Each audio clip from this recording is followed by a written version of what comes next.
नहमदुहु व नुसल्ली अला रसूलिहिल करीम अम्मा बाद फ़अऊज़ु बिल्लाहि मिनश्शैतानिर्रजीम बिस्मिल्लाहिर्रहमानिर्रहीम रब्बिश्रह ली सदरी व यस्सिर ली अमरी वहलुल उक़दतम मिन लिसानी यफ़क़हू क़ौली। अस्सलामु अलैकुम।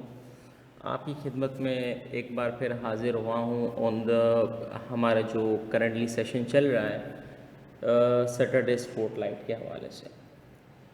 इस स्पॉटलाइट का मकसद आप लोगों को वाज़ेह हो चुका होगा कि हमारा जो प्राइमरीली जो हमारा मकसद है वो ये है कि हम जो हैं बच्चों को अदर दैन द कोर्स उन चीज़ों के अंदर हम हेल्प कर सकें जिनके लिए उनको आगे बेसिकली एक्चुअल में तैयार होना है। ठीक है, राइट नाउ हमारे पास बहुत सारे ऐसे एलिमेंट्स हैं जिनके लिए शायद हम रेडी नहीं होंगे और वो चीज़ें आएंगी फ्यूचर में। जब वो चीज़ें आएंगी so there might be some issues with respect to that कि क्या हम उसको टेकअप कर पाएंगे नहीं कर पाएंगे और किस तरीके से लेके चलेंगे। ठीक है, आज हमारा जो टॉपिक है वो भी बड़ा देखभाल के चुन चान के मतलब आप समझ लीजिए कि बहुत गौर व तफक्कुर के साथ ये टॉपिक चूज़ किया गया है। और ये टॉपिक चूज़ करने की एक रीज़न मैं आपको बता देता हूँ कि मेरी अनेक किस्म के बच्चों से मुलाकात होती है। ठीक है, अनेक किस्म के लोगों से मुलाकात होती है। सम टाइम वो मुझसे जो है with respect to age senior भी होते हैं और वो जब कोई गुफ्तगू होती है और किसी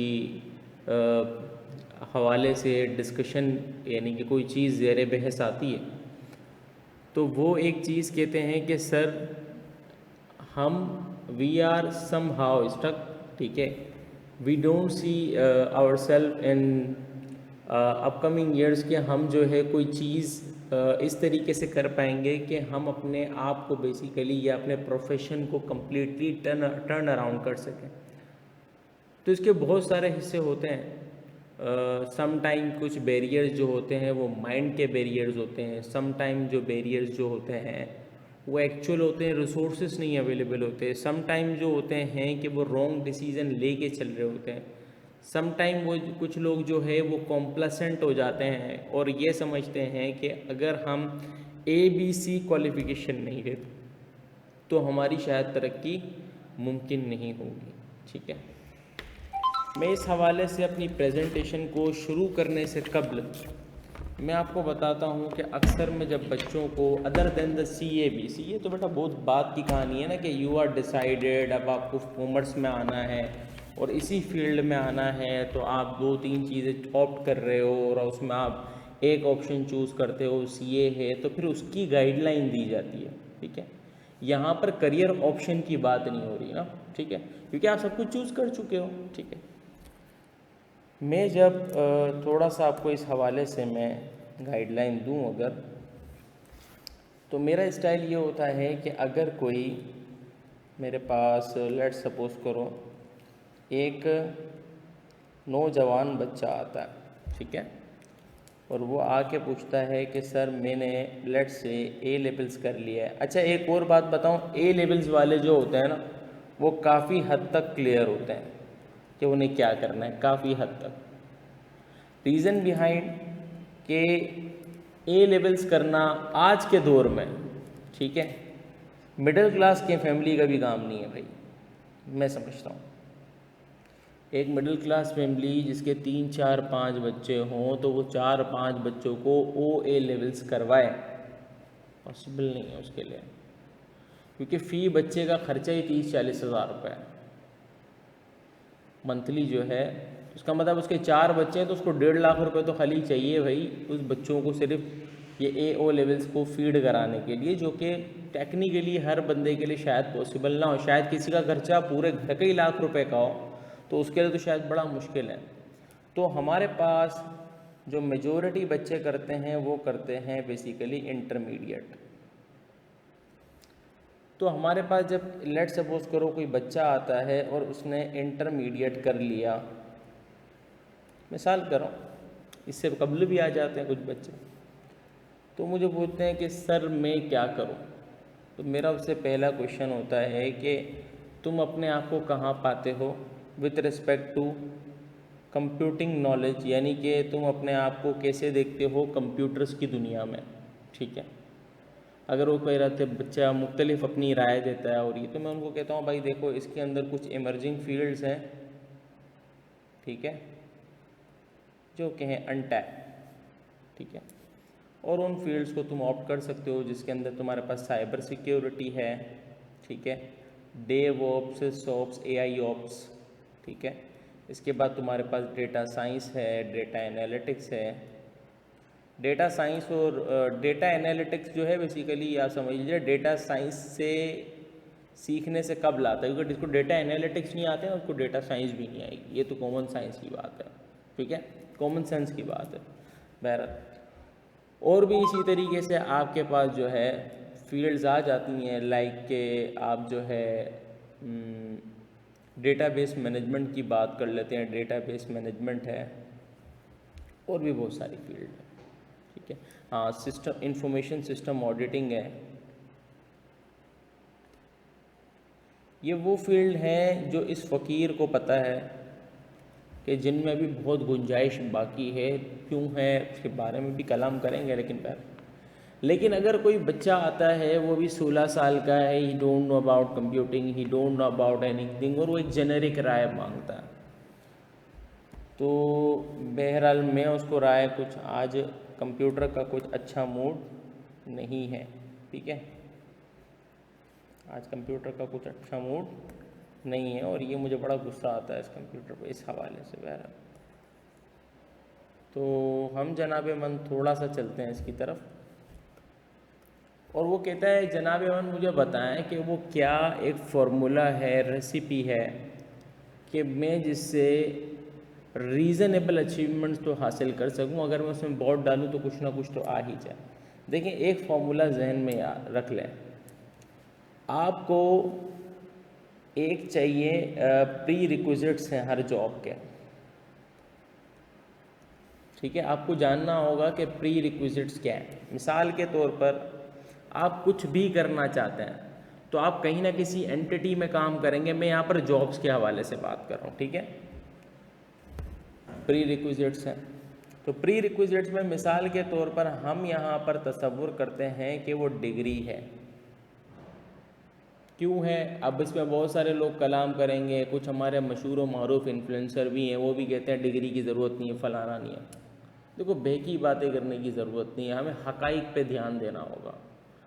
आपको काम आता है, यकीनन इसकी जजमेंट के बहुत सारे तरीके हैं, मैं इसमें मना नहीं कर रहा, लेकिन चूंकि कंपनी के पास जजमेंट के इतने बड़े मैकेनिज़्म नहीं होते कि हर बंदे को वो प्रोजेक्ट दे, उसके टास्क असाइन करे, चेक करें, तो वो कहते हैं कि आपने एकेडमिकली उस चीज़ को ऑब्टेन किया है या नहीं किया, जो कि एक नंबर ऑफ क्रेडिट आवर्स की पढ़ाई है जो कि डिग्री से असर्टेन हो जाती है। सेकेंडली चीज़ जो मैं लोगों को बोलता हूँ कि डिग्री जो है वो इनफ नहीं है, क्योंकि डिग्री आपको पहुंचाएगी। देखिए हर यूनिवर्सिटी का अपना प्रोटोकॉल है पढ़ाने का, कुछ जो है बेसिकली क्वालिटेटिव लर्निंग के अंदर वो मेथडोलॉजीज़ पे फोकस करते हैं और कई कुछ जगहों पर स्किलफुल पढ़ाइयाँ होती हैं, मिसाल के तौर पर वो केस स्टडीज़ वगैरह और ये सब पढ़ाते हैं। तो दोनों के अपनी मेथडोलॉजीज़ है, मैं किसी को राइट या रॉन्ग नहीं ठहराता, ठीक है। तो मैं हमेशा कहता हूँ इसके साथ साथ आपको कुछ स्किल्स पे महारत की ज़रूरत है, हर स्किल पे नहीं, यानी कि आपको basically jack of all trade plus master of at least 1 और 2 बनना है, मास्टर ऑफ 1/2 और मोर, ये तो आपको करना पड़ेगा। और उन बच्चों से एक और बात कहता हूँ मैं, भाईजान कुछ भी कर लो अदर देन इंग्लिश या उर्दू, अदर देन इंग्लिश और उर्दू, इंग्लिश और उर्दू तो सीखनी ही सीखनी होती है, किसी लैंग्वेज पे काम कर लो भाई। यहाँ पर सिंधी, यहाँ पर इलाकाई ज़बानों का जिक्र नहीं चल रहा। अभी कोई बच्चा है सर मेरे को बलूची आती है तो मेरे को पंजाबी, भाई इलाकाई ज़बानों की अपनी अहमियत है, लेकिन आपने इस मुल्क से अगर बाहर जाना है, कहीं बैठना है, बात करनी है, तो किसी न किसी कल्चर की लैंग्वेज का आपको यकीनन बेनिफिट मिलेगा। जैसे कोई बच्चा है वो कहता है सर मुझे जर्मनी में आराम से स्कॉलरशिप मिलती है, जो मैं पढ़ाई करने जा रहा हूँ या जो मैं स्किल हासिल करने जा रहा हूँ, अगर मुझे जर्मनी में मिल जाएगी तो मेरा आसान काम हो जाएगा, तो मुझे जर्मन सीखनी चाहिए, शुड भी। कोई कहता है भाई मुझे चाइनीज़ सीखनी चाहिए, शुड भी। तो ये जहन में हमेशा रखिएगा। यहाँ तक तो वही कहानी आपकी ये है। लेकिन ये सारे के सारे कौन से करियर की मैं बात कर रहा हूँ? ये मैं बात कर रहा हूँ बेसिकली बेटा एंट्री की। अगर आप गौर करें ना, ये सारे एंट्री के चीज़ें, यानी कि एक ऐसा बच्चा जिसने कुछ नहीं देखा वो जा रहा है, तो वो तो बिल्कुल सादे कागज़ की तरह है, उसके लिए इंडस्ट्री बिल्कुल नहीं है, उसके लिए मार्केट बिल्कुल नहीं है, उसके for him everything is new, he is actually born in this new world, right. तो हमने क्या करना है, हमने किस तरीके से इसको लेके चलना है? तो जनाब मन, ये तो हो गई हमारे तमहीदी कलमात। अब आते हैं हमारे वो भाई जो कुछ कर चुके हैं, समथिंग हैज़ डन,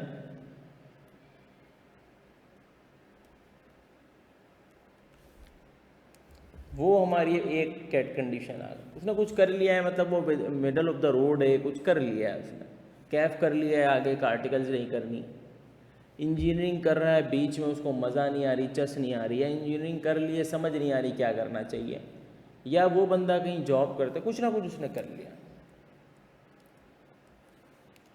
दूसरी चीज़, वो किचन लूप में फंसा हुआ है। किचन लूप क्या होती है? किचन लूप ये होती है कि आप जो कमाते हैं उससे किचन चलता है।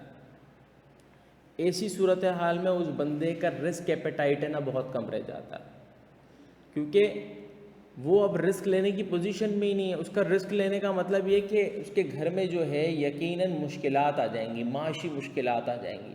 और याद रखें, इसका फ्री होना, इसके फ्री होने का ताल्लुक है ना आपसे मुंसलिक लोगों का टेंशन फ्री होना।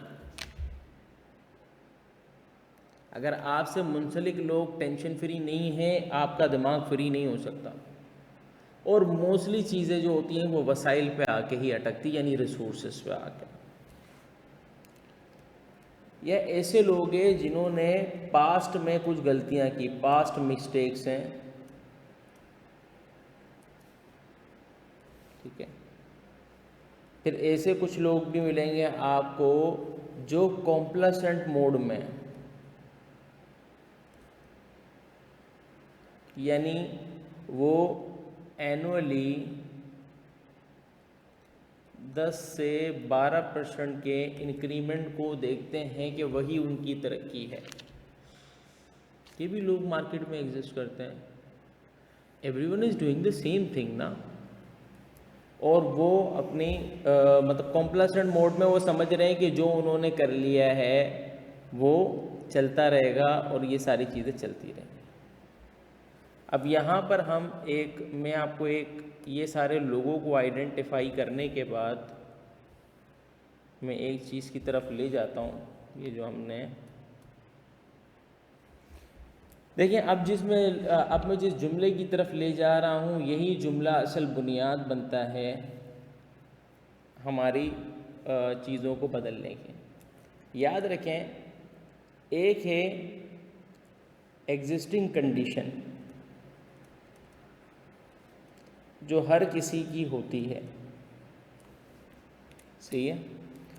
अब एग्जिस्टिंग कंडीशन में दो बातें हैं, या तो आप मानोगे कि ये बिल्कुल सही है, या आप मानोगे नहीं, गुंजाइश है, मुझे चेंज करने की कुछ ना कुछ आवश्यकता, इसको चेंज करना है मुझे।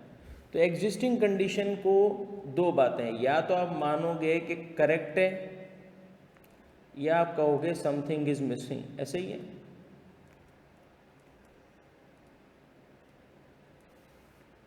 जब आप मान लोगे कि समथिंग इज मिसिंग, तो यहाँ पर फिर दो बातें आएंगी। क्या आप इसके लिए एक्ट करने के लिए रेडी हैं, एक्ट रेडीनेस, और नॉट। अगर नॉट वाली बात हो गई तो बात ही खत्म हो गई ना। एक्ट रेडीनेस नहीं है तो खत्म हो गया। आपको पता है गलत है, लेकिन आप रेडी नहीं है इसको चेंज करने के लिए, आप रेडी नहीं है। देखिए, आपको इजाज़त नहीं दे रहे हालात, वो और चीज़ है, आप रेडी नहीं है, आप खुद नहीं करना चाहते, विलिंगनेस नहीं जागी है अब तक। अगर आपकी एक्ट रेडीनेस भी है, फिर आ जाता है एनी प्लान, फिर ये प्लान है नहीं और वो सारी बातें हैं। प्लान के बाद आपके पास आ जाता है कि असल करियर ऑब्जेक्टिव क्या है आपका, यानी प्लान का उससे कोरोबोरेट होना भी ज़रूरी है। और फिर आपका जो है बेसिकली पेशेंस एंड कंट्रोल कितना है। ये वो चीज़ें हैं जो अल्टीमेटली आपके पूरे साइकिल को लेके चलती। आज हम इन्हीं चीज़ों पे गुफ्तगू करेंगे, कुछ अपने वाक़यात भी शेयर करूँगा कि जहाँ पर मैं लोगों से मिला, उनसे कुछ बातचीत हुई और उस हवाले से उन्होंने मुझसे कुछ चीज़ें तलब की, कुछ इन्फॉर्मेशन तलब की। तो ये सारी चीज़ें हैं। तो शुरू करते हैं आज की नशिस्त, जिसका नाम है मिड करियर क्राइसिस। सबसे पहले मिड करियर क्राइसिस है क्या, ठीक है। बोलते हैं मिड करियर क्राइसिस जो है एक क्रिटिकल जंक्चर है, एक लाइफ का वो मोड़ है जहाँ पर प्रोफेशनल फेस क्या करते हैं कि unique challenges they can make or break their path to long term success. अब यहाँ पर एक पॉइंट को समझने की ज़रूरत है, एक मोड़ है जहाँ पर आप सोचते हैं कि यार या तो मेरे पास आसान रास्ता है या तो मेरे पास मुश्किल रास्ता है, लेकिन आसान रास्ते का ये है कि इसके बाद डेड एंड आ जाएगा, और मुश्किल रास्ता ये है कि डेड एंड तो नहीं आएगा लेकिन वो रास्ता बड़ा तवील और बड़ा उसमें कुछ मतलब कि काफ़ी दुश्वार रास्ता है, इतना आसान नहीं है इसको क्रॉस करना। तो ये सारी चीज़ें, तो यहाँ पर हम चीज़ें करेंगे कि क्या ड्राइवर हैं मिड करियर क्राइसिस के, स्ट्रैटेजीज़ क्या हैं इसको सॉर्ट आउट करने की, और हम किस तरीके से ज़्यादा बेहतर तरीके से इसको ठीक करके अपनी ज़िंदगी में आसानियाँ पैदा कर सकते हैं।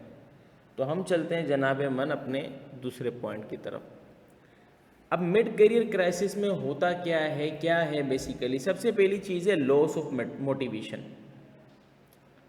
आप बैठे हैं, काम कर रहे हैं, रोज़ आते हैं, मतलब मैं अपने ऑफिस में है ना अपनी सीट को बोलता हूँ ये मेरी दुकान है, मिसाल दे रहा हूँ आपको, ये है फैक्चुअल बात कर रहा हूँ, ठीक है।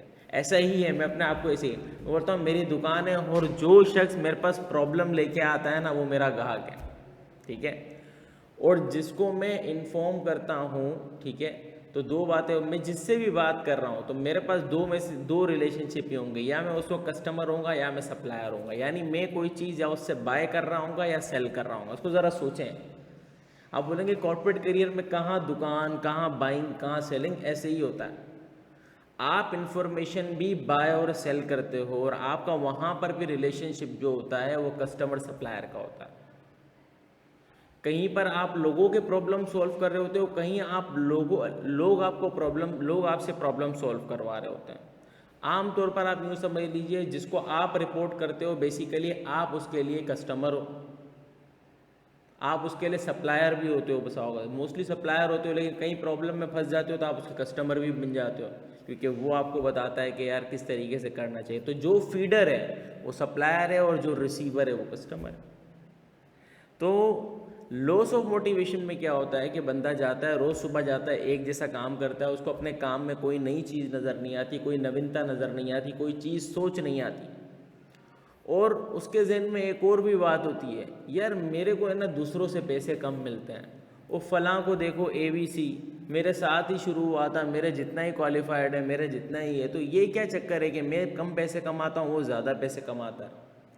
अब मैं अपने जो कभी कभार है ना लोगों को ये भी बोलता हूँ, यार तू बंदा बड़ा अच्छा है लेकिन तेरे में जायका थोड़ा कम है। अब ये जायका थोड़ा कम का मतलब क्या है कि वो शख्स में कुछ स्किल्स ऐसी हैं जो अभी लैक कर रही हैं with respect to his qualification, और हर क्वालिफिकेशन, ठीक है। तो ये चीज़ें भी आपको मिलती हैं। बसा औक़ात आपको MBA भी ऐसे मिलते हैं, हालांकि मैं समझता हूँ MBA तो आप पूरा यूनिवर्सिटी जा रहे हो, पढ़ रहे हो, हर चीज़ कर रहे हो, you should be more aware of things, you should have more study अपना, you should have at least a good basically research documents and things, ठीक है। आप लोगों की तारीख पढ़ें ना, आप सोचें लोगों ने ज़ीरो का इस्तेमाल कैसे सीखा, आपको मैं मज़े की बात बताऊं, ज़ीरो कभी नंबर ही नहीं है। आप पढ़ के देखें ज़ीरो की तारीख क्या है, इसको हम ज़ीरो कहते हैं, शून्य, सिफर, इसकी कोई तारीख नहीं है। इसकी जो है पहले कोई वजूद ही नहीं था।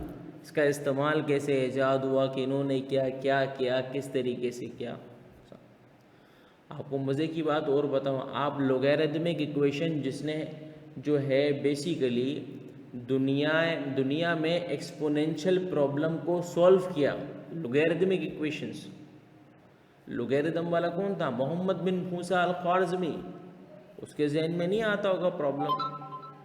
फिबोनाची सीक्वेंस, किसी ने नंबर सीक्वेंस पढ़ा हो, अगर OA लेवल्स में हो रहा हो, या किसी को नंबर सीक्वेंस पढ़ने का शौक़ हो, किसी ने कोई बैंक्स किया, कोई एग्ज़ाम्स वगैरह दिए हों, बहुत से होते हैं ना एंट्रेंस एग्ज़ाम, उन्होंने नंबर सीक्वेंस पढ़ी होगी। आप उनको पूछे नंबर सीक्वेंस कैसे नज़र आती है, पैटर्न कैसे दिखता है, ये आपको कैसे सिखाया, और ये आपको कैसे पता चला कि कुछ पैटर्न प्रूफ भी है। यही बात है, वो लोग सोचते थे, हम सिर्फ कर रहे हैं बिना सोचे। इसके लिए आखिरी में मैं कुछ बुक्स भी रिकमेंड करूँगा आप लोगों के लिए, कि आप लोग उन बुक्स को अगर पढ़ नहीं सकते, सुन सकते हैं, मैं आपको उसका भी बता दूंगा किस तरीके। तो ये चीज़ें हैं, तो वहाँ पर आपको लॉस हो जाएगा, आपका मोटिवेशन ख़त्म है ना। रोज़ाना एक काम करना है, मतलब आपकी ज़िंदगी में सिर्फ वो काम को निपटाने का है कि रोज़ जाऊँगा, रोज़ दुकान पढ़ूँगा, घर आ जाऊँगा, शाम को बैठूँगा दोस्तों के साथ, फला। Uncertainty about the future. Uncertainty about the future का मतलब क्या है? आपको नहीं पता आपके साथ क्या होने वाला है। अच्छा, जो अनसर्टन होता है ना, मैं बता रहा हूँ उनका फ्यूचर सर्टन होता है। सर्टन इन सेंस में मैं कोई नजूमी नहीं हूँ, मैं एक जेनेरिक आपको जो फैक्टर है उस पर बताऊँगा। जिन लोगों को पता होता है कि मेरा फ्यूचर मुझे अनसर्टन है, मुझे नहीं पता क्या होगा, मैं आपको बता रहा हूँ यकीनन उनके पास कोई ऑब्जेक्टिव नहीं है, उनको पता है वो सेलेबल नहीं है। तो मैं आपको बता रहा हूँ वो कुछ भी नहीं बनते हैं। वो उसी ऑर्गेनाइजेशन में रहते हैं, वो बनते हैं, मिसाल के तौर पर वो बनते हैं बीकॉम 2 लाख वाले। मैं इसको आज की तारीख में से समझाता हूँ लोगों को। मैंने बोला एक बंदा बोला यार वो बीकॉम है, उसकी तनख्वाह 2 लाख है। मैंने बोला उसकी 2 ही रहेगी। तो मुझे कहता है क्यों? मैंने बोला देखो, उसको जितने पैसे मिल रहे हैं, बेशक उसका एक्सपीरियंस हो, सब कुछ हो, लेकिन कहीं ना कहीं इसकी क्वालिफिकेशन उसके लिए बैरियर बनेगी। भाई आप कुछ भी कह दें, आप किसी बंदे की क्वालिफिकेशन को जज करते हैं, आप इस बात को माने या ना माने, ऐसे ही है ना। तो आप देखें ना, कितने ऐसे होते हैं जो IBA से पढ़ के आते हैं, वो भी CFA करते हैं। क्या ज़रूरत है IBA का, MBA भाई तू, क्या ज़रूरत है? करते हैं भाई वो कहते हैं सर ये वैल्यू ऐड करता है। तो it mean they actually see. हालांकि मैं कहता हूँ IBA वाला जो इतना पैसे खर्च करके आता है, ये लम्स वाला जो इतनी अच्छी तालीम लेने के लिए एक अच्छे पैसे खर्च करता है, उधर बहुत ज़बरदस्त वो मेहनत करता है, एग्ज़ाम जैसा सब कुछ करता है, उसके बाद भी इसके जहन में ये आ रही है। ठीक है, होता है डिज़ायर फॉर चेंज, जैसे कि मैंने पहले ही कहा, नहीं है तो फिर तो कुछ भी नहीं है। ठीक है, फ़र्द कायम रब्त मिल्लत से है तन्हा कुछ नहीं, मौज है दरिया में और बैरून दरिया कुछ नहीं। वैसे ये ग्रुप्स के लिए कहा जाता है, यानी कि अगर एक बंदा है वो क्या कर लेगा, लेकिन ग्रुप्स जो है वो बहुत सारी चीज़ों को चेंज कर देते हैं। तो मैं डिज़ायर फॉर चेंज में एक छोटी सी चीज़ बताऊंगा, इसका मसला है सोहबत का। यानी आप जिस कंपनी में बैठते हैं ना, यानी आप जिन लोगों में बैठते हैं, वहाँ आपको चेंज नहीं आता। कल एक बंदे से डिस्कस हुआ, तो मैंने उसको कहा यार तू इतना तेज़ है, तुझे SAP आता है, तुझे टैक्सेशन की नॉलेज है, मतलब तू चीज़ों को समझता है, तुझे प्रॉब्लम सॉल्विंग आती है, फिर तूने बीकॉम के बाद पढ़ाई क्यों नहीं की? उसने मुझे बड़ा अच्छा जवाब दिया। उसने बोला सलमान भाई, जहाँ मैं काम कर रहा था वहाँ पर सारे बीकॉम काम करते थे, तो कोई ऐसा मुझे माहौल नहीं मिला कि जिसने मुझे बेसिकली किक किया हो कि तू पढ़। समझ रहा है? किक नहीं आ रही थी। अभी वो 34 36 का है या 34 का, गालिब मुझे नंबर याद नहीं उसकी एज। लेकिन आप सोचे तो सही, अगर उसने 21 साल की उम्र में या 22 साल की उम्र में भी बैचलर्स किया होगा या 23 साल की उम्र में भी बीकॉम किया होगा, तो आप सोचो उसने अपने लाइफ के कोई 10 साल में कोई अपडेट ऐसी नहीं की जो उसको किसी नहज पे ले जाए। ठीक है, तो ये सारी चीज़ें हैं। Driver of mid career crisis, इसमें पर्सनल फैक्टर्स भी होते हैं, प्रोफेशनल फैक्टर्स भी होते हैं। लाइफ की प्रायोरिटीज़ का चेंज हो जाना, ठीक है, dissatisfaction with work life balance, याद रख लीजिए, there is nothing like in Pakistan at least, जिसको हम कहेंगे work life balance, except of आप किसी बिल्कुल ऐसी एंटिटी में या किसी ऐसी पोजीशन पे काम करते हैं कि जहाँ पे 6 बजे के बाद कुछ नहीं होता। लिटरल बता रहा हूँ, फ़ोन ऑन होते हैं, मैसेजेस आ रहे होते हैं, चीज़ें आ रही होती हैं, कुछ भी अचानक आ जाता है और आप उसके लिए बेसिकली रेडी नहीं होते, आपको पता नहीं होता। बसा होगा तो ऐसा होता है कि गाड़ी में रख के लैपटॉप भी लोग चल रहे होते हैं, तो ऐसा है। और लेकिन डिससेटिस्फेक्शन इससे नहीं होनी चाहिए, क्योंकि लाइफ में आपको कुछ ऐसी ऑर्गेनाइजेशन में भी काम, देखो उस ऑर्गेनाइजेशन में काम करना बहुत आसान है जहाँ पर चीज़ें बहुत क्रिस्टल क्लियर हैं, बहुत पॉलिसीज़ हो रही हैं।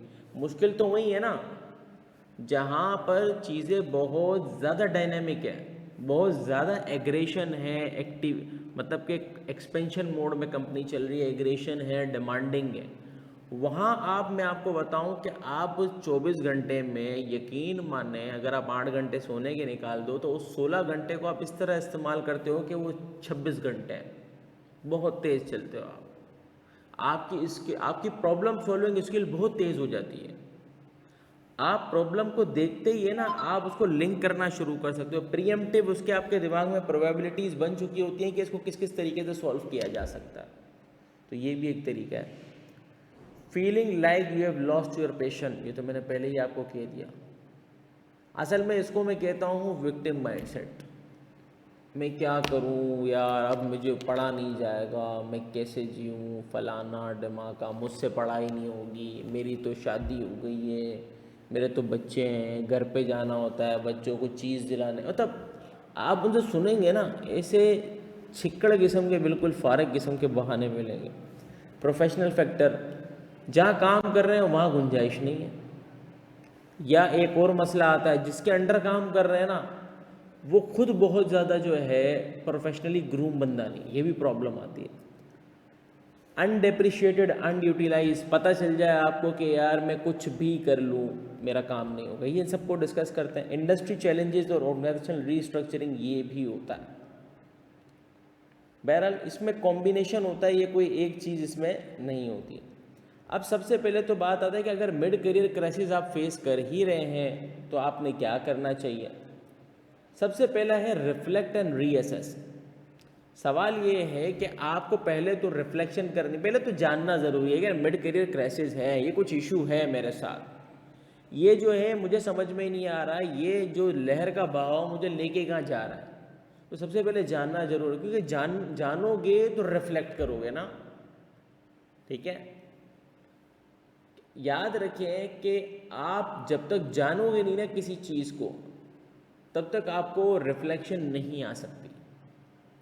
इसको यूँ समझ लीजिए, एक बच्चा होता है, आपने बच्चों को देखा है, उनका रिस्क असेसमेंट फैक्टर जब डेवलप हो रहा होता है, ख़ास करके जो बच्चे जो है आप यूँ समझ लीजिए 6 माह के बाद या 8 माह के बाद जब वो क्रॉलिंग करना शुरू करते हैं, आप गौर करें जब वो क्रॉलिंग करते हैं, कुछ करते हैं, तो शुरुआत में वो गिरते भी बहुत हैं, क्रॉलिंग में भी गिरते हैं, बाज़ औक़ात बेड से गिर जाते हैं, बाज़ औक़ात वो चलते हुए कहीं टकरा जाते हैं, मतलब उनको रिस्क फैक्टर आहिस्ता आहिस्ता समझ में आता है। हमारी ज़िंदगी भी ऐसी होती है।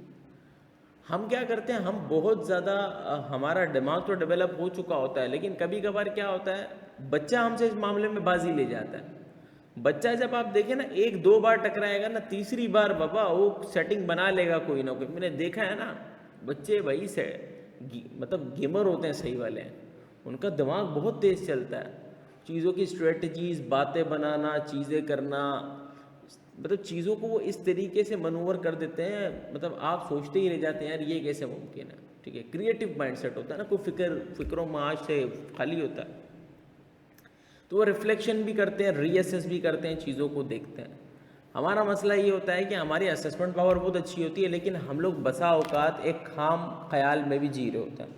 तो हमें करने की ज़रूरत है कि हम जानें कि क्या है, मुझे क्या करना चाहिए, मेरा लॉन्ग टर्म गोल क्या है, वो अलाइन है नहीं है, और मैं कब तक यहाँ काम करूँ, कहाँ तक काम करूँ। मैं अगर कहीं और जाता हूँ तो ऐसा तो नहीं है मैं वर्स्ट एवर सिचुएशन में चला जाऊँगा। बहुत सारी बात है, मेरी कौन सी स्किल सेलेबल है, मेरी कौन सी स्किल सेलेबल नहीं है। स्किल भी सेलेबल होती है। मिसाल के तौर पर एक बंदा है, वो कहता है मुझे वी लुकअप आता है, मैं हंसता हूँ कि वो क्लीशे है इस ज़माने का। लेकिन कोई बंदा है वो कहता है सर मैं पावर क्यूरी जानता हूँ, मैं जो है मुख्तलिफ़ रिपोर्टों को जो है रियल टाइम में कंबाइन करके उस पर एनालिसिस कर सकता हूँ, ठीक है, और वो रियल टाइम चलती होंगी, आपने सिर्फ या रियल टाइम चलेंगी या मैं डेटा स्टोर करके मुख्तलिफ़ रिपोर्टों को जोड़ सकता हूँ, चीज़ें कर सकता हूँ, एनालाइज कर सकता हूँ, विजुअलाइज कर सकता हूँ। तो ये बंदे में और वी लुकअप वाले में फ़र्क होगा, ठीक है, उसकी स्किल्स ही बताएंगी। कोई आता है वो बोलता है मैंने VBA मैक्रो पे काम किया है तो मैं चीज़ों को ऑटोमेट कर सकता हूँ। इसी तरीके से एक्सप्लोर न्यू पाथ्स। अक्सर आते बच्चे कहते हैं सर मैंने BBA कर लिया। कौन सा BBA? सर BBA हमारे यहाँ ऑनर्स होता है, इसमें कोई फील्ड के मेजर नहीं होते। अच्छा भाई ठीक है, अब क्या करना चाहते हो? सर मैं फाइनेंस में MBA करूँगा। मैं उनको बोलता हूँ भाई तुमने फाइनेंस में क्यों आना? एक सवाल है। बोला नहीं सर मेरा जहन या अकाउंट्स नंबर में चलता है। तो मैं बोलता हूँ ICMA कर लो भाई, ACCA कर लो आप। बोलते नहीं सर वो MBA और उसकी वो होती है, और असल में उनको शशके भी जीने होते हैं। हकीकत ये है, मैं उनको कहता हूँ अपने आप को जानो। आप सेकंड ईयर थर्ड ईयर पे क्यों आना चाहते हो? पाकिस्तान में या ऑल ओवर द वर्ल्ड में अगर आप देखें तो प्रोफेशनल अकाउंटेंट्स की जो जो उन आपको मेजॉरिटी ऑफ द टाइम जो लीड करते हुए मिलेंगे वो प्रोफेशनल अकाउंटेंट है। तो फिर आपको क्यों ज़रूरत है उधर आने की?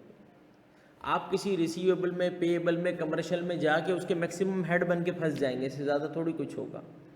वो मतलब अल्लाह करे ऐसा हो जाए, गॉड फॉरवर्ड करने लगा था, अल्लाह करे ऐसा हो जाए कि आपके लिए कोई राह बन जाए और आप किसी हो जाए, लेकिन इसके चांसेस बहुत कम है, आपको वैल्यू एडिशन करनी पड़ेगी। तो whatever you have to do in the future, do it right now. आज कर लो यार, क्या टेंशन है। तो न्यू पाथ भी एक्सप्लोर करने चाहिए।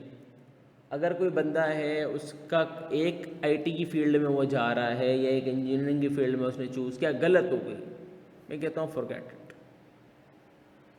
स्टार्ट करें न्यू से। आप फाइनेंस में भी लोग कहते हैं यार फाइनेंस में आना है, भाई फाइनेंस की फील्ड के बारे में क्या जाते हो? सर वो बैलेंस शीट बनाते हैं ना। अरे भाई बैलेंस शीट में क्या बोलूँ तुम्हें यार, बैलेंस शीट का खाली नहीं है मेरे भाई। आप आज की दुनिया हिस्टोरिकल फाइनेंशियल रिपोर्टिंग तो ऑटोमेट करने की बातें करती है, AI का ज़माना है, बल्कि ऑटोमेट होती हैं कंपनीज में, एनालिसिस वगैरह पे काम हो जाए, वरना ऑटोमेट ही होती हैं, एनॉमलीज देख रहे होते हैं। असल तो जो दुनिया चल रही है वो चल रही है आपकी फिजिबिलिटीज़ पे, वैल्यूएशन पे, ठीक है, मॉडलिंग पे, इन सब चीज़ों पे चल रही है, इंटीग्रेशंस पे। हम कहाँ कर रहे हैं? हम तो वही काम करते हैं। मैं बच्चों को बोलता हूँ भाई आपको CA में आर्टिकल मिल रही है, सर मेरे को तो रिस्क एडवाइजरी दे रहे हैं, फलाना दे रहे हैं, धमाका दे रहे हैं। मैं कहता हूँ तुझे ERP भी देना तो चले जाना। और सर आपको किसी बात करते हो, मुझे ऑडिट नहीं आएगा तो मैं क्या करूँगा? तो मैं बोल रहा हूँ कि ERP वाले भूखे मर रहे हैं।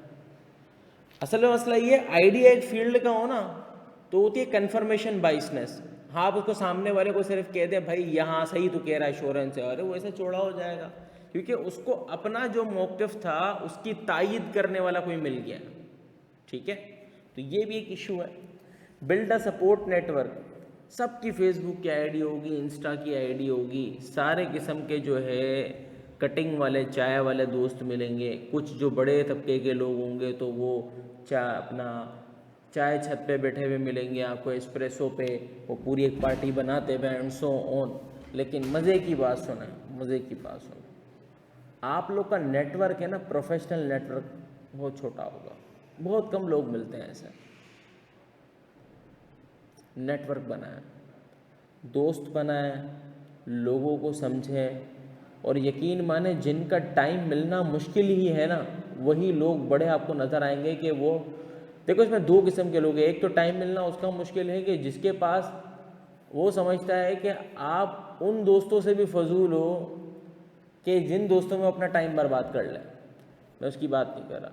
एक वो लोग होंगे जिनकी मसरूफियात बहुत ज़्यादा है, माशी हैं, तालीमी हैं। जब आप उन लोगों के साथ नेटवर्किंग करते हैं तो यू कम टू नो कि बहुत सारे फील्ड्स के लोग आपके एक घेरे में आ जाते हैं। स्टडीज़ करें, लाइब्रेरी में जाएं, कोई स्टडी कॉर्नर बना लें, साथ मिले, बातें करें, डिस्कशन करें, कोई ऐसी ही बिल्कुल चाय छत पे जाके बैठें, लेकिन डिस्कशन ये ना हो रही हो कि फ़लाँ जो अदाकारा है उसका इंतकाल हुआ, तुम इस बारे में क्या कहते हो। डिस्कशन ये होनी चाहिए कि व्हाट डू यू थिंक कि अगर हम जो है ये क्वालिफ़िकेशन हासिल करते हैं तो मैंने फ़लाँ रिसर्च की है, तूने इस पर रिसर्च की है, तो अगर हम इसको इस तरीके से लेके चलते हैं तो अपनी ये भी चलता रहेगा, ये भी चलता रहेगा, और हमारे लिए यूएस के वीज़े की आसानी हो जाएगी। तुम इस बारे में क्या कहते हो? कोई इमिग्रेशन का आइडिया देगा, कोई आईटी का आइडिया देगा, कोई फाइनेंस का आइडिया देगा, तो आप सीखने लगे। कोई बिजनेस का भी आइडिया दे सकता है, ज़रूरी नहीं हो जॉब ही का हो। Take calculated risk. गुस्सा आया रिज़ाइन दे देते हैं लोग यार। पिछली हमारी सेशन में मैंने यही बात की थी ना, 3 दफ़ा अगर सुनने को तैयार नहीं है। तो कोशिश करें कि जब कभी भी आप रिस्क लेते हैं तो रिस्क क्या है, जॉब छोड़ना भी एक रिस्क है, नई क्वालिफिकेशन ऑप्ट करना भी एक रिस्क है। तो उसको कैलकुलेटेड देखें कि क्या आप इसको पूरा कर सकेंगे, इससे आपके एग्जिस्टिंग सिचुएशन पे क्या असर आएगा, क्या उस सिचुएशन को आप बियर कर सकते हैं, नहीं कर सकते हैं, ये सब देखना ज़रूरी है। पता चला आप कमाते हैं 40,000 रुपये, मिसाल कर रहा हूँ, मैंने ACCA करना है भाई, 40 में से 30 तूने घर में देने हैं, मिसाल दे रहा हूँ। 40 में से मिसाल करते हैं 20 तूने घर में देने हैं, 10 तुम्हारा आने जाने का खर्चा, तुम्हारे को बचते 10,000 रुपये, यूँ अज्यूम कर लेते हैं। अब तुम्हारे पास मैक्सिमम रिस्क लेने की ताकत 10,000 रुपये है। 10,000 रुपये में कोई पेपर नहीं दे सकते तुम ACCA का। और अगर तुम ACCA शुरू भी करोगे और तुम पढ़ना वगैरह भी शुरू में, बहुत महंगा पड़ेगा। सर मैं उधार ले लूँगा, भाई कितना उधार लोगे तुम? उधार चुका सिर्फ 1,20,000 रुपये सालाना सकते हो, बस मोटा मोटा नंबर है ना। तो ये जहन को भी, अपने आप को जो है इस तरीके से भी सोचना ज़रूरी है कि हवा में रिस्क लेने की ज़रूरत नहीं है, और कोशिश करनी है कि हमने खुद अपने आप को बिल्ड करना है। अब इसमें छोटी छोटी एग्जांपल है, जेन की एग्जांपल पढ़ते हैं। Jane was a successful manager, marketing manager, large tech company. She had strategy climb the corporate ladder, but after 10 years she found herself feeling uninspired and unsatisfied. The long hour conspired to meet revenue target had taken a long control on overall well-being. I felt as I was going through the motions. I had lost my passion for the work. Jane recalled. I started questioning whether this was really a path I wanted to be in. ये mid career crisis है। मैं काम कर रहा हूँ, मुझे चस आ रही है, मैं बहुत सारे, मुझे प्रमोशन मिल गए, मैं अब जो काम कर रहा हूँ अब मुझे समझ नहीं आ रहा मैं क्यों, बहुत ज़्यादा प्रॉब्लम हो गई है, लाइफ तो ख़त्म हो गई है। तो मुझे सोचना पड़ रहा है कि ऐसा है कि नहीं। आगे बढ़ते हैं। जेन जर्नी टू री इन्वेंशन, उसने आपको एक एग्जाम्पल से लेके बताया। जेन took a step back to evaluate her values, strengths, long-term aspirations. She realized that her true passion was for sustainable business practices and social impact. इसने पूरा एक एनालिसिस किया कि मैं क्या करना चाहती थी, मेरी स्ट्रेंथ क्या है, वीकनेस क्या है, ओवरऑल लॉन्ग टर्म गोल क्या है। एक्सप्लोर न्यू पाथ, इसने क्या किया भाई, एक ऑल्टरनेटिव कैरियर ऑप्शन चूज किया, pursue a master in sustainability management. She was determined to transition into a role that would allow her to make a meaningful difference. एक हमारे दोस्त हैं, उनका नाम है सुनेब बरकत। बहुत अच्छे दोस्त तो नहीं कहूँगा, मेरे बहुत सीनियर है, मैं हमेशा उनको सुनेब भाई कहता था। Very genius, right now he is in USA। कमाल की बात मैं आपको बताऊँ, he has done his articleship in one of the firm, you don't know the name, मूशाला गंगटन कंपनी, ठीक है। And it was a small firm. He after qualifying his CA he become the partner. छोटी firm में ऐसे ही होता है mostly, क्योंकि फिर पार्टनर ही वो साथ मिलकर काम कर रहे होते हैं and so on. After that he join HBL as a compliance head, as a senior compliance manager if I am wrong, Beryl, in compliance department. After that he joined as a company secretary and head of corporate compliance in international industries. After that he moved to Angro. Are you listening? छोटी सी firm से शुरू हुआ, अपने career को path को करा और पाकिस्तान की एक टॉप नॉच कंपनी, ये भी सारी जैसे गया HBL भी एक बड़ा बैंक, इंटरनेशनल इंडस्ट्रीज, पाइनियर, और फिर वो गया एंग्रो में। जब वो एंग्रो में पहुंचा, एंग्रो के बाद ही decided that he has to move to USA for some reason and so on. Currently he is doing what he actually wants to do. Calculated risk लिया, चला गया। उसने सोचा कि maybe I am basically doing something else. ऐसा होता है life में, ठीक है। आगे बढ़ते हैं। Build a support network. Jen connected with the career coach who help and negativity फलाना फलाना शिप। ये बात भी आती है। अब इसमें सपोर्ट नेटवर्क कुछ भी हो सकता है। सपोर्ट नेटवर्क का मतलब ये नहीं है कि आप मेंटोर या हायर करो, आप सपोर्टर या आपका टीचर भी हो सकता है, आपके दोस्त भी हो सकते हैं, आपके भाई भी हो सकते हैं, ये सब मिला के भी हो सकता है। बट द थिंग इज कि आपको वहाँ पर ये सपोर्ट नेटवर्क मिलना भी चाहिए। और वही कैलकुलेटेड रिस्क, उसने बोला भाई to the leap and accept the sustainability coordinator role and non profit organisation, it was the pay cut but she was energised by the chance to make a real impact. सुने, ये मैं जो आखिरी बात करता हूँ, लाइफ में जब लोगों के पैसे बढ़ते हैं ना, मैं इसको समझाता हूँ, कैलकुलेटेड रिस्क लोग क्यों नहीं ले पाते। जब लाइफ में लोगों के पैसे बढ़ते हैं ना, वो अपना वे ऑफ लिविंग बढ़ा देता है। सिंपल। मैं कहता हूँ भाई तुम्हारे पैसे इतने बढ़े ना, तुम वे ऑफ लिविंग को यहाँ लाओ, एक गैप रखो। वो गैप कितना हो?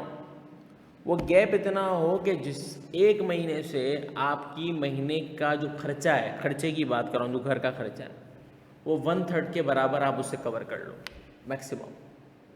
ठीक है, कोई कहता है सर मैं 1/3 तो नहीं कवर कर सकता, लेकिन मैं पूरे साल में इतने पैसे बचा सकता हूँ जिससे मैं 2 महीने का खर्चा चला सकता हूँ। डू इट यार।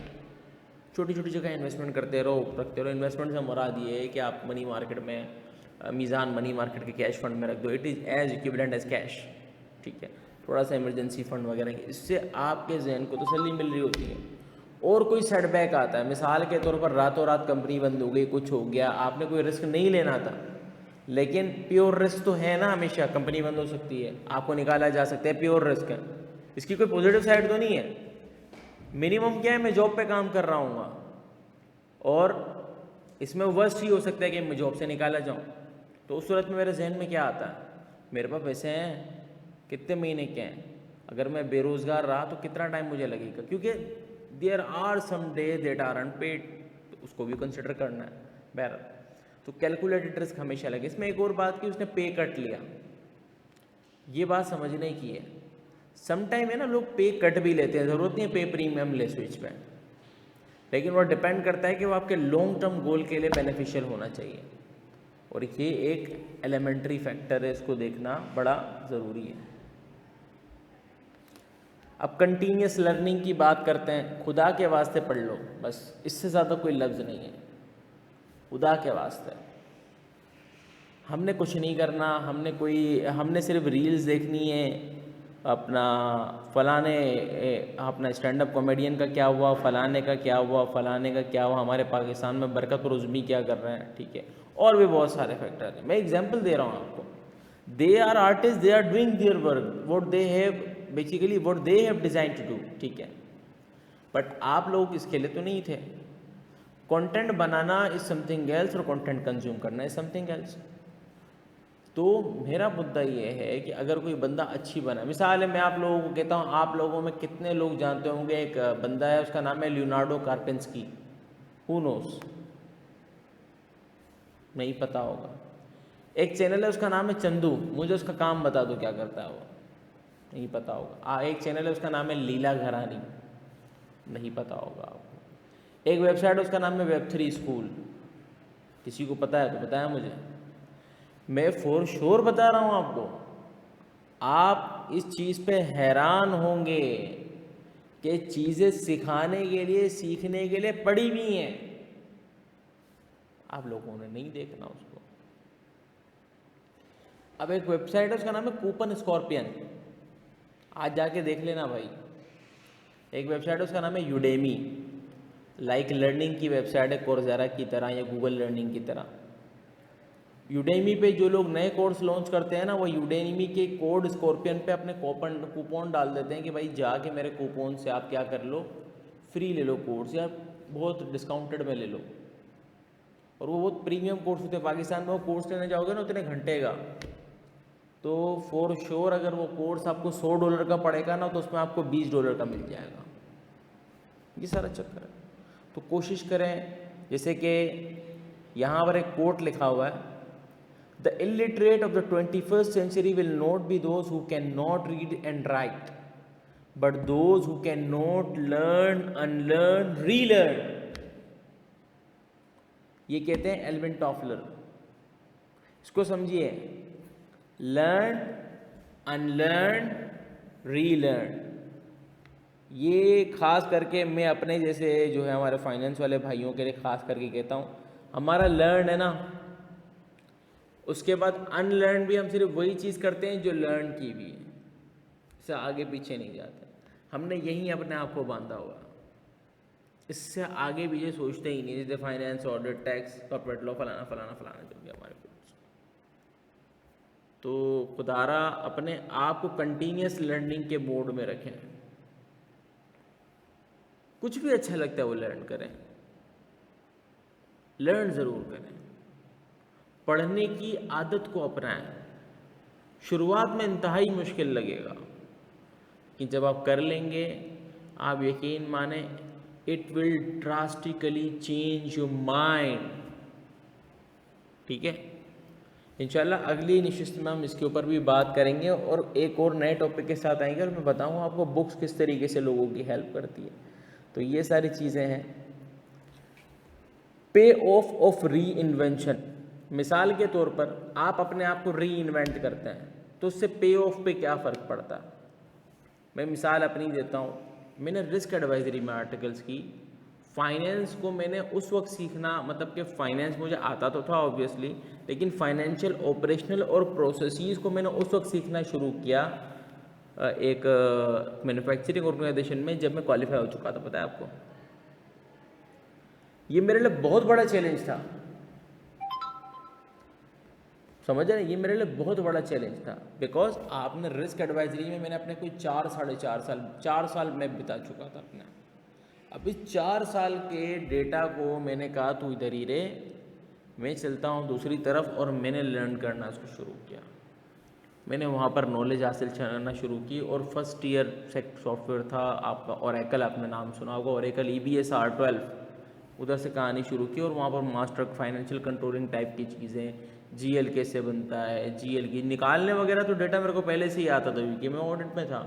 असल चीज़ वो बनता कैसे है, ट्रांजेक्शन कैसे राउट होती है, कन्फिग्रेशन कैसे बनती है, कन्फिग्रेशन पे बॉम्ब कैसे लगता है, और भी बहुत सारी चीज़ें फाइनेंस की मैंने सीखना शुरू की, क्लियरिंग किस बला का नाम होती है एंड सो ऑन।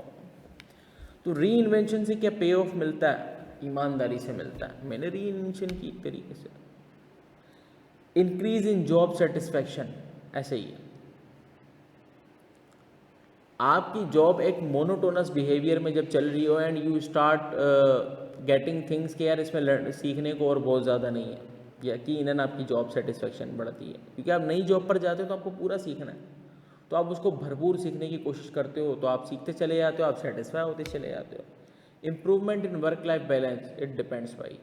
मैं आपको सच्ची बात बताऊँ, फाइनेंस में आके ज़्यादा परेशान हूँ। था शौक़ मुझे तालिबे दीदार हुआ मैं, था आईना सूरत दीवार हुआ मैं।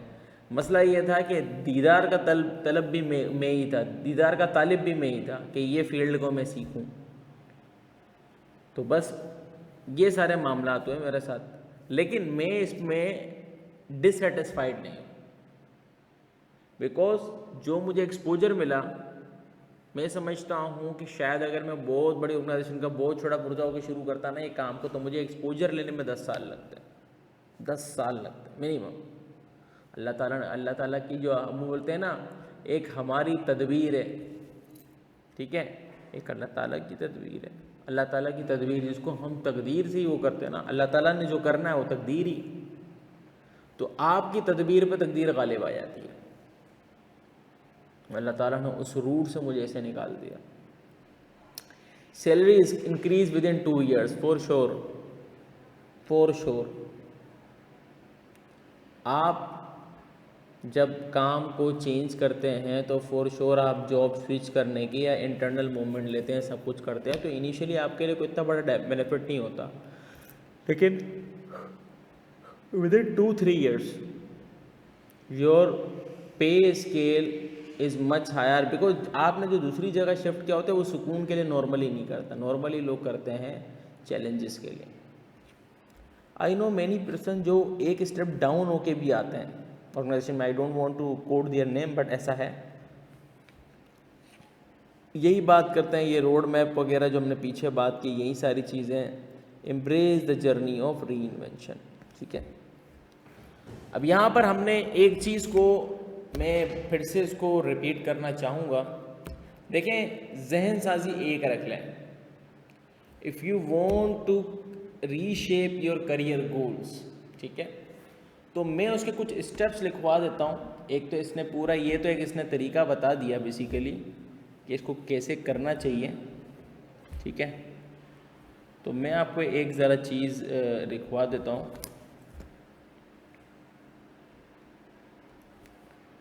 देखें, सबसे पहला स्टेप है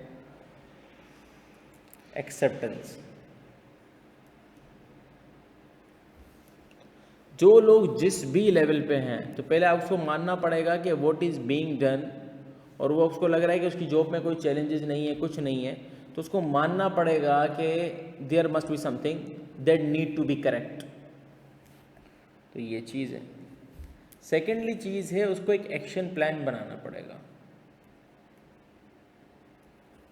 देखो, ये एक्शन प्लान बहुत सारी चीज़ें हो सकती हैं। हो सकता है वो कोई क्वालिफिकेशन ऑब्टेन करने की बात हो,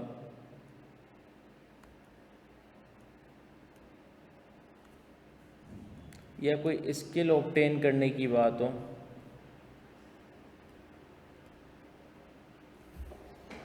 ठीक है। आमतौर पर यही होते हैं एक्शन प्लान, ठीक है। या फिर इन दोनों के साथ या अलग भी हो सकता है, वो है जॉब स्विच करने की बात हो, या फिर सबसे हाई रिस्क होती है करियर पाथ स्विच करने की बात हो।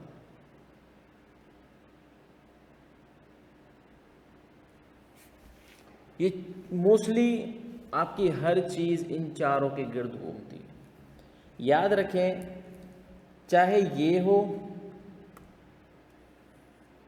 चाहे ये हो,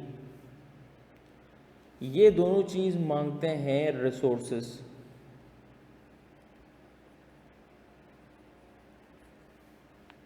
ठीक है, रिसोर्सेस से मुराद क्या है? रिसोर्सेस से मुराद दो चीज़ें हैं,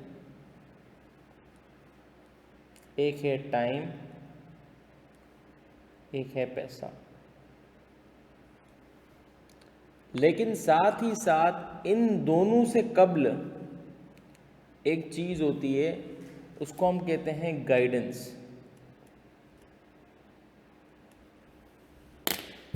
वंस अगेन रिपीट करता हूँ, सबसे पहले आप जो एग्जिस्टिंग कंडीशन में हैं, अगर आपको चैलेंजेस, आपको लग रहा है कि यार चस नहीं आ रही, चेंज होना चाहिए कुछ, तो आपको ये एक्सेप्ट करना पड़ेगा होल हार्टेडली एक्सेप्ट करना पड़ेगा।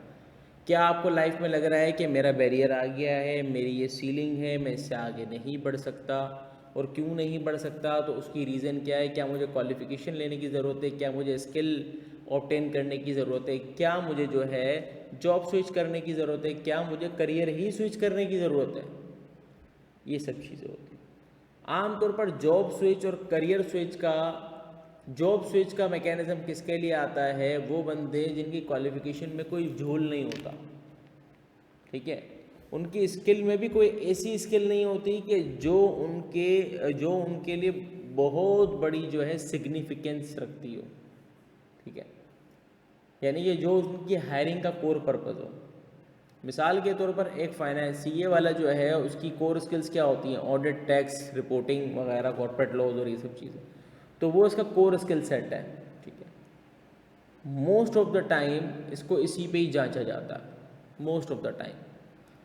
अब इसमें कुछ हो सकते हैं, कुछ लोग डेटा एनालिटिक्स भी जानते हो, कुछ लोग होंगे जो कोडिंग भी जानते हो, कुछ लोग ऐसे भी होंगे जिनकी कम्युनिकेशन एक्सेप्शनल हो, लेकिन उनकी हमारी हायरिंग जो होती है ना, उसका मैकेनिज्म, हाँ, अगर कोई ऐसी हायरिंग की खास रिक्वायरमेंट है कि भाई इसने बोर्ड से जाके मिलना है, तो ज़ाहिर है कम्युनिकेशन चाहिए होगी, लीडरशिप चाहिए होगी, ऑनरशिप, बहुत सारी चीज़ें चाहिए होंगी, ठीक है।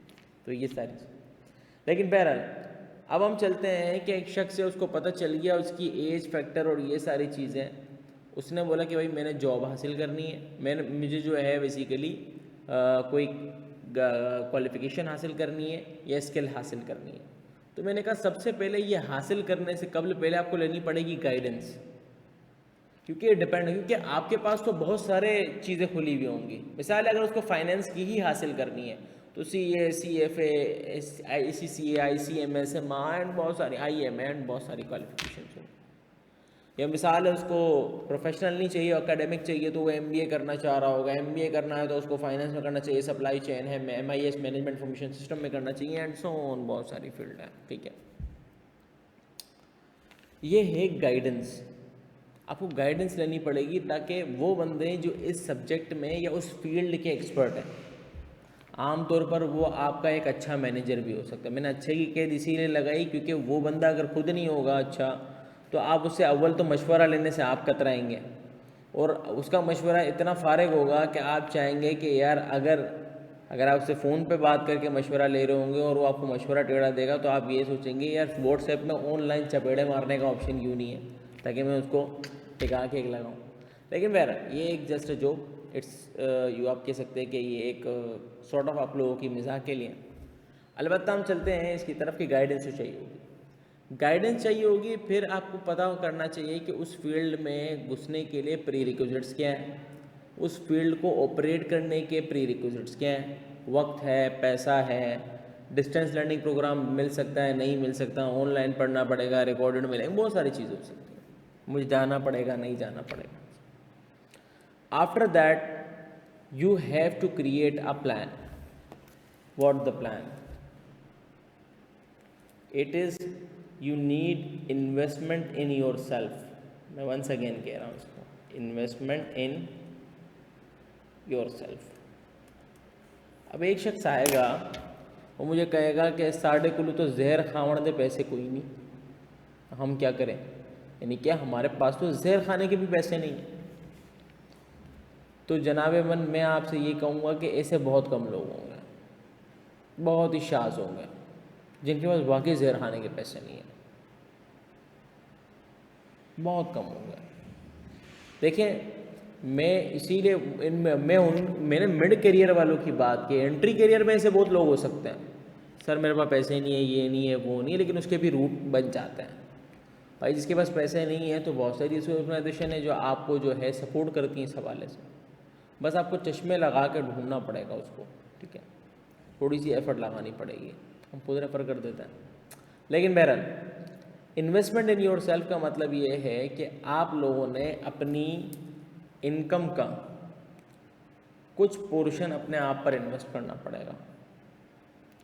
सर मेरे पास तो पैसे ही नहीं बचते और ये सारी चीज़ें हैं, अपनी ज़िंदगी के लाटे फैक्टर को ढूंढें। ये क्या लाया हो सर मार्केट में नया? लाटे फैक्टर क्या होता है? एक बुक है जिसका नाम है ऑटोमेटिक बिलियनियर, ठीक है। वो बुक कहती है कि जनाब मन अपनी ज़िंदगी के अगर आप इन्वेस्टमेंट करना चाहते हो तो आप इस बुक के बारे में इंशाल्लाह अगली नशिस्त में हम पूरा रिव्यू करेंगे, लेकिन इसके सिर्फ इस पॉइंट को समझाता हूँ कि लाटे फैक्टर ये होता है कि आप अपनी ज़िंदगी में बहुत सारे ऐसे छोटे छोटे खर्चे करते रहते हो जो क्यूमुलेटिवली बहुत बड़ा इम्पैक्ट क्रिएट करते हैं, लेकिन चूँकि छोटे छोटे हो रहे होते हैं तो आपको पता ही नहीं चलता। इसको हम कहते हैं लाटे फैक्टर।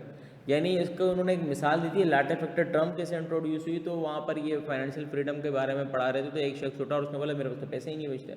तो उसको बोला आप क्या करते हो? बोला मैं सुबह उठता हूँ, इसमें लाटे पीता हूँ, फिर इसके बाद मैं जूस अपना दोपहर से पहले जूस पीता हूँ। तो उसने बोला कि आप दोपहर के खाने से कबल ही इतना खर्चा कर चुके हो, अगर आप इतने पैसे बचा लेते तो आप महीने के इतने डॉलर बचा सकते थे, जो कि आपकी तनख्वाह का इतना परसेंटेज बनता है, और मैं इतना ही तो बचाने की बात कर रहा था। तो उसको समझ में आया कि बेसिकली बहुत सारी चीज़ें ऐसी होती हैं जो आपकी ज़िंदगी में इस तरीके की इम्पैक्ट क्रिएट करती है। अब आप बंदा आएगा बोलेगा सर हम जिए भी ना। भाई मैं कह रहा हूँ आज अगर आपको 1-2 साल के लिए थोड़ी सी सेक्रीफाइस यानी थोड़ा सा लिविंग स्टैंडर्ड को कॉम्प्रोमाइज़ करना, मैं पूरा नहीं, मैं नहीं कह रहा हूँ कि आप एक टाइम पर फाका करना शुरू कर दो, मैं ये कह रहा हूँ कि थोड़ा सा अगर उसको मनूवर किया जा सकता है तो वाई नॉट भाई, कोई चक्कर तो नहीं है। मैं ये नहीं कि मिसाल के तौर पर एक बंदा है सिगरेट पीता है, वो गोल्ड लिव पीता है, मैं इसको ये थोड़ी कह रहा हूँ तो गोल्ड लिव नहीं पी भाई, मैं एग्जाम्पल दे रहा हूँ। कुछ और आइडिया सोच ले, तुझे तो निकोटीन ही चाहिए ना। तो दीज आर द थिंग्स कि आपने अपने आप को रीडिज़ाइन करना है ना, तो आपने उसको देखना पड़ेगा और आपने उस अमाउंट को अपने लिए सेव करना है। सेव करने से मुराद है अपने ऊपर इन्वेस्ट करना है, और आपने ये सोच लेना है कि ये मेरा खर्चा लाजमी खर्चा है। ये क्या है? लाजमी है। तो ये है हमारी आज की निशिस्त का पर्पस। तो हम किस नतीजे पर पहुँचे? नंबर 1, सबसे पहले आइडेंटिफाई करना है कि मिड करियर क्राइसिस में हम हैं या नहीं है। नंबर 2, बल्कि सबसे पहले तो हम क्यों चल लेते हैं कि सबसे पहले हमने जाना कि मिड करियर क्राइसिस कहते हैं किसको, number 1। Number 2, mid career crisis में क्या होता है? हमने देखा लॉस ऑफ मोटिवेशन होती है, लोग जो है बेसिकली जॉब सेटिस्फेक्शन नहीं होती उनको अपने फ्यूचर नज़र नहीं आ रहे होते, ठीक है। इसी तरीके से मिड करियर क्राइसिस को उसका ठीक करने का प्लान क्या है? हमने यही कहा इन्वेस्ट, अपने आप को असेस करें, इन्वेंट करें, ऑल्टरनेटिव ऑप्शंस ढूंढें, ठीक है। और कोई रिस्क लेना है तो रिस्क लें, लाइफ के अंदर चीज़ों को चेंज करें। लेकिन पहला ऑप्शन यही है, यानी कि ला इल्मी का भी इल्म होना ये नेमत है। यानी कि आपको अगर नहीं आता ना, अगर आप ये जान ले कि आपको नहीं आता, ये भी बहुत बड़ी नेमत है। तो ये भी ज़रूरी सी चीज़ थी, तो उसको हमने देख लिया। और हमने एक और चीज़ के ऊपर एक फैक्टर के ऊपर नज़र दौड़ाई कि अगर कोई शख्स जो है किसी मिड करियर क्राइसिस में फंसा हुआ है, पाकिस्तानी इन्वायरमेंट को पकड़ के मैंने समझाने की कोशिश की, तो वो दो हाल से खाली नहीं होता कि या तो उसकी क्वालिफ़िकेशन वगैरह का मसला होता है या ऑर्गेनाइजेशन का मसला होता है। लेकिन हम अभी क्वालिफ़िकेशन वगैरह को बेस बना रहे होते हैं, तो क्वालिफ़िकेशन की ज़रूरत है या स्किल्स की ज़रूरत है? क्वालिफ़िकेशन या स्किल्स की ज़रूरत है उसको आगे बढ़ने के लिए। तो सबसे पहला सवाल ये है कि क्या चाहिए उसको पूरा करने के लिए? तो 100% बात है, उसको पैसे चाहिए, उसको स्किल्स, उसको पैसे चाहिए, उसको टाइम चाहिए, ठीक है। अगर उसको पैसे चाहिए या उसको टाइम चाहिए सॉरी, तो टाइम और पैसे कहाँ से मिलेंगे उसको? तो जनाब मन एक बात याद रखें, टाइम और पैसे उसको निकालने पड़ेंगे। पैसे का तो मैंने जिक्र कर दिया, टाइम का ये है कि भाई आपको निकालना पड़ेगा। मैं क्या करूँ, मेरी बीवी है, मेरे बच्चे हैं, आई डोंट केयर, आपको टाइम निकालना पड़ेगा। आपको कुछ ना कुछ कॉम्प्रोमाइज़ करना पड़ेगा। नींद, आप अपने दिन की रूटीन को कभी कॉपी में लिखें, आपको पता चल जाएगा आप कितनी हरकत व सकनात से गुजरते हैं। और उन हरकत व सकनात में बहुत सारी ऐसी हरकत व सकनात है जिसको करने की ज़रूरत नहीं है, उसमें आप अपना टाइम वेस्ट कर रहे हैं, तो उसके ऊपर फोकस करें।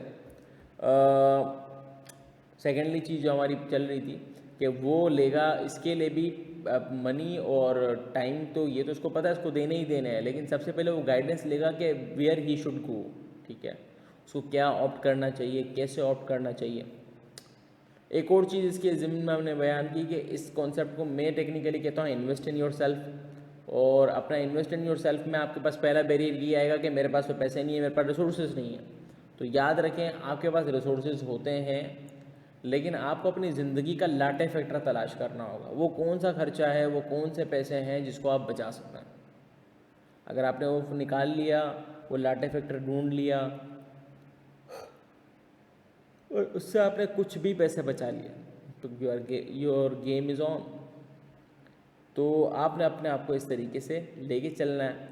आज के निशिस्त यहीं तक रखते हैं। उम्मीद है आप लोगों को बहुत मतलब कि इसमें समझ आई होंगी चीज़ें। इंशाल्लाह नेक्स्ट वीक मिलते हैं। अस्सलामु अलैकुम वरहमतुल्लाह।